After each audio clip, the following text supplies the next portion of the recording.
Uma dica bem legal para os pais é os pais começarem a agir e não reagir. Porque assim, eu vou te contar um segredo. A adolescência é uma fase irritante. Né? O adolescente, ele fica irritante em casa, né? E o que os pais não entendem é que ele também não está entendendo o que está acontecendo, né, com ele.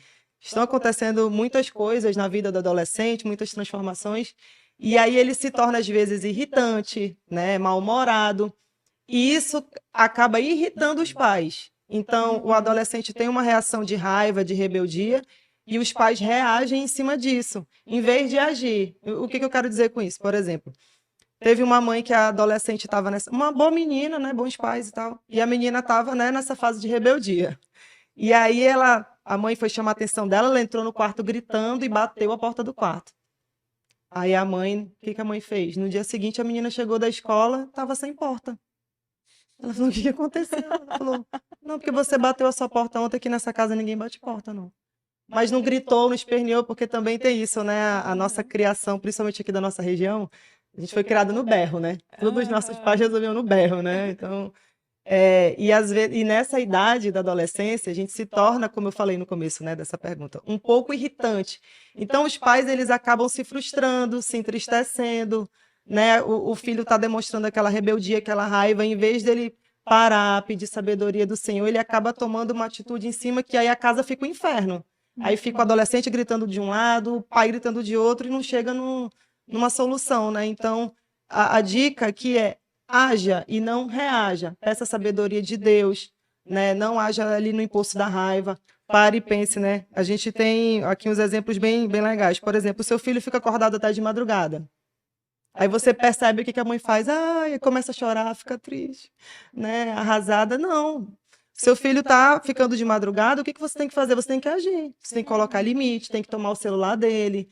Né? Não adianta você acordar de manhã cedo, perceber que o menino passa a noite acordado e se desesperar, gritar, espernear, bater perna. Não, você tem que tomar uma atitude. O que você precisa fazer? Tire o celular dele durante a noite, né? Como nós já falamos aqui um pouco, coloque esses limites. Né? Outra coisa, ele está andando com amizades erradas. Você sabe que seu filho está andando com mais amizades. Aí você vai lá, de novo, né? Fica arrasada, meu filho. Isso não é para você, não. Coloque limites. Eu não quero mais ver você andando com essas pessoas. Né? Então, às vezes, é nesse sentido, né? Os pais precisam tomar ações em vez de reagir baseado na reação do seu adolescente, né? Tem uma história bem engraçada de uma mãe que chegou comigo. Bem engraçada, não, um pouco trágica. Você O trágico é engraçado. Exatamente. É uma tragédia. Exatamente. A mãe chegou comigo e disse: Pastor, por favor, pastor, fale com meu filho. Ele está muito viciado em videogame. Ele passa o dia jogando videogame na minha casa, né? Com a conta que eu pago, com o videogame que eu comprei. Aí a mãe querendo que eu falasse com o garoto, né? Mostrasse alguma lição bíblica, dizendo que ele não queria ser um viciado, que ele não deveria ser um viciado. Eu falei: não. Senhora, faça uma coisa bem simples. Pega o cabo, a fonte que liga o videogame, e esconda. Simples. Ou estabeleça um limite semanal, ou um limite diário para o seu filho, ó, meia hora por dia, ou 3 horas na semana. Só que a mãe veio sofrendo, né? Ela queria que eu fizesse algo que somente pai e mãe poderiam fazer. Ela estava reagindo, ficou triste, chegou lá comigo, meu filho não quer mais estudar, passa o dia no videogame, ela estava reagindo ao invés de agir. O que ela deveria fazer? Meu filho, é o seguinte, sente aqui. Eu tenho expectativas agora em relação a jogar videogame. Agora eu queria meia hora por dia, ou 3 horas na semana, e vai ser dessa forma. Quando completar aquele tempo, eu vou tirar e vou guardar o videogame. Pronto, acabou. O menino vai espernear nos primeiros dias, com certeza. Mas, como eu falei, adolescentes precisam de limites. Isso traz segurança para eles. Tem uma frase que diz bem assim, ó: eu não posso obrigar o meu filho a nada. Isso tem que vir do interior dele, assinado o diabo, né? É mais ou menos assim. Bem isso. Tem mãe que diz: mas eu não posso forçar o meu filho a nada, eu não posso, né, obrigar ele para a igreja, eu não posso obrigar ele a dormir cedo, eu não posso obrigar ele a jogar só meia hora de... Infelizmente, né, essa questão de, como foi falado aqui anteriormente, de ser amiguinho é muito forte.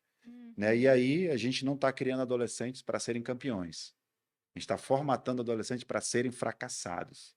Seguir os seus impulsos, né?